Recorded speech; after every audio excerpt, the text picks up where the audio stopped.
Half double crochet பண்ணுறதுக்கு slip not பண்ணிக்கலாம். First slip not பண்ணிவிட்டு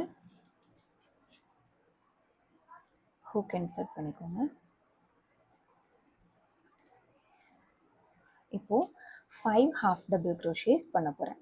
5 ஹாஃப் டபுள் க்ரோஷேஸ் வேணும்னா நம்ம ஃபவுண்டேஷன் செயின் 7 பண்ணணும். So 1 2 3 4 5 6 and 7.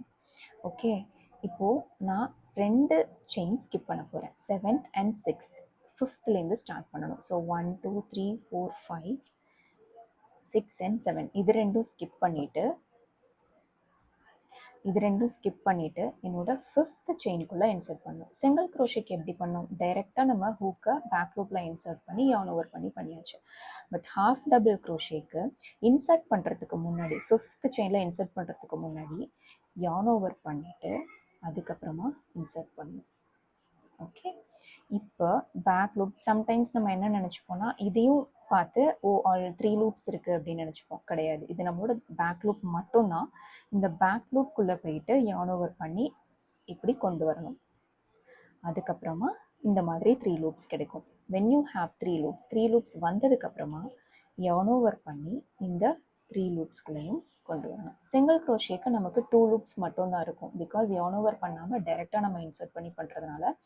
Half double க்ரோஷேக்கு yarn over பண்ணி நம்ம இன்சர்ட் பண்ணுறதுனால நமக்கு 3 லூப்ஸ் இருக்கும். ஓகே, இப்போ ஃபர்ஸ்ட் ஹாஃப் டபுள் க்ரோஷே பண்ணியாச்சு. இப்போ நம்ம இதை மார்க் பண்ண போகிறோம்.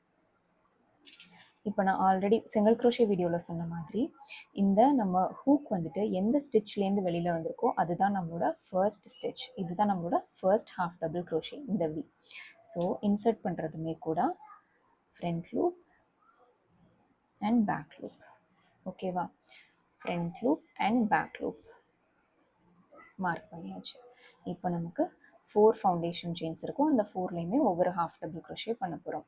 டவுட் இருந்ததுன்னா கவுண்ட் பண்ணிக்கோங்க. 1 2 3 and 4. ஓகேவா, இது 5th ஆல்ரெடி இங்கே பண்ணியாச்சு. So yarn over, insert into the 4th chain, yarn over பண்ணி கொண்டு வரணும். இந்த லூப்ஸோட ஹைட்டையுமே நம்ம அட்ஜஸ்ட் பண்ணிக்கணும். ஃபர்ஸ்ட் லூப் எப்பயுமே இந்த 2 லூப்பை விட டைட்டாக இருக்கணும், லூஸாக இருக்கணும்.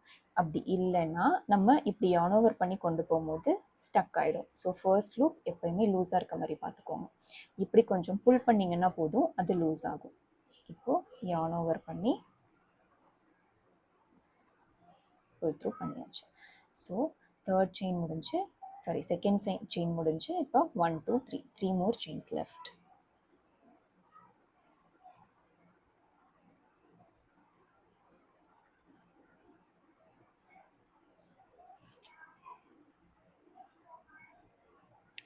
Second,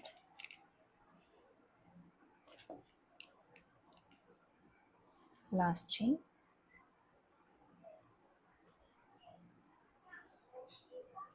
இது ரொம்ப டைட்டாக இருக்குது. ஸோ நான் அட்ஜஸ்ட் பண்ணிக்கிறேன். இப்போ முடிஞ்சு. சிங்கிள் க்ரோஷேல நம்ம நெக்ஸ்ட் ரோ போகிறதுக்கு என்ன பண்ணோம்னா ஒரு செயின் பண்ணோம். ஹாஃப் டபுள் க்ரோஷேல 2 டர்னிங் செயின்ஸ் பண்ண போகிறோம்.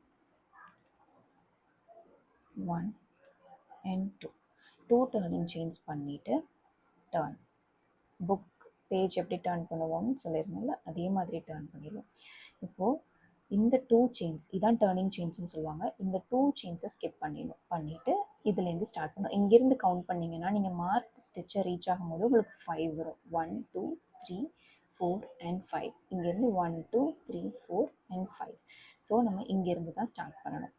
இப்போது yarn over, front loop and back loop ரெண்டுக்கும் கீழே போயிட்டு இன்சர்ட் பண்ணி yarn over and pull up a loop. இந்த ஹைட் ஆஃப் த லூப்ஸ் பார்த்திங்கன்னா 3 ஈக்குவலாக இருக்கும். இது ரொம்ப பெருசாக இருக்கும். ஸோ நமக்கு ஈஸியாக இருக்கும் yarn over பண்ணி புல் த்ரூ பண்ணுறதுக்கு. இப்போது yarn over and pull through all 3. இதுதான் செகண்ட் ரோவோட ஃபர்ஸ்ட் ஹாஃப் டபுள் க்ரோஷே. இப்போ ஃப்ரண்ட் அண்ட் பேக் லூப். ஓகேவா, இது என்னோட second half double crochet.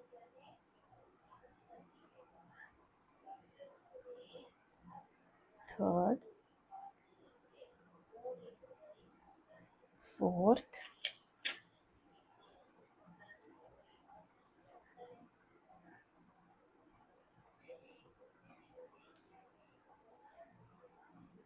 and 5th.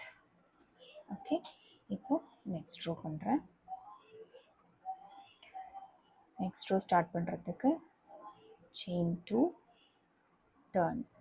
Turn பண்ணிவிட்டு, இப்போது இதுதான் என்னோட டர்னிங் செயின்ஸ். இது ரெண்டையும் ஸ்கிப் பண்ணிட்டு இங்கேருந்து ஸ்டார்ட் பண்ணோம். yarn over, insert. ஓகே, இப்போ கீழே இருக்கிற மார்க்கரை ரிமூவ் பண்ணிவிட்டு இங்கே மார்க் பண்ணும்.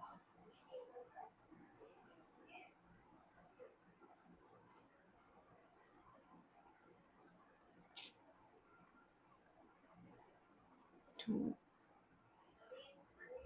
3, 4,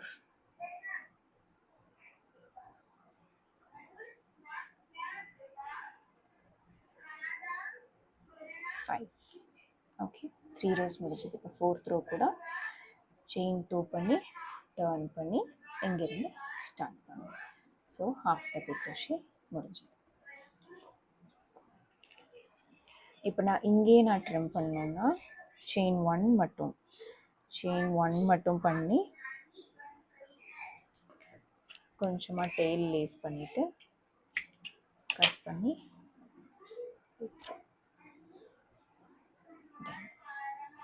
சிங்கிள் crochet ஸ்டிச்சை விட ஹாஃப் டபுள் crochet உங்களுக்கு கொஞ்சம் லூஸாக இருக்கும். சிங்கிள் crochet பார்த்தீங்கன்னா டைட் டென்ஸ் ஸ்டிச்சுன்னு சொல்லுவாங்க. ஹாஃப் டபுள் crochet டைட்டாக தெரியும், பட் கொஞ்சம் ஃப்ளோயியாக இருக்கும். ஈஸியாக ஃபோல்ட் பண்ண இதெல்லாம் முடியும். பட் சிங்கிள் crochet ஸ்டிச் ரொம்ப ஸ்டிஃபாக இருக்கும்.